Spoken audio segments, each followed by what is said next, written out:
नमस्कार, मी वर्षा होते. आपण पाहत आहात भारतीय जनमत न्यूज. पाहूया ठळक घडामोडी. पंढरीनाथ महाराज की जय. नमस्कार.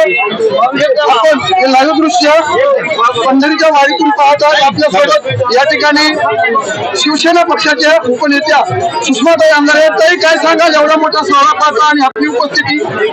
इथे आम्ही दरवर्षी उपस्थित असतो. गेली 35 ते 36 वर्ष ही सगळी सेवा आम्ही आमच्या परीनं आम्हाला जेवढी होईल तेवढी शक्य ती देण्याचा प्रयत्न करतो. याचे मुख्यतः आमचे सागरदादा माळकर, ज्यांच्याकडे आता काही वेळानंतर पंगत असते आणि त्या पंक्तीतही आम्ही सगळे सहभागी असतो. या सगळ्या सोहळ्याला अनेक लोकांचे हात, अनेक लोकांचं सहकार्य लाभतं. त्या सगळ्यांचे आम्ही मनपूर्वक स्वागत करतो. ताई, एवढा मोठा पूर आला होता इंद्रायणी नदीला आणि आता पूर उतरलेला आहे, काय सांगाल?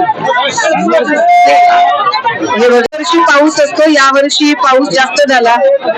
इंद्रायणी स्वतःच शुद्धीकरण करून घेतलं, पण तरीही वारकऱ्यांचा उत्साह कमी झालेला नाही.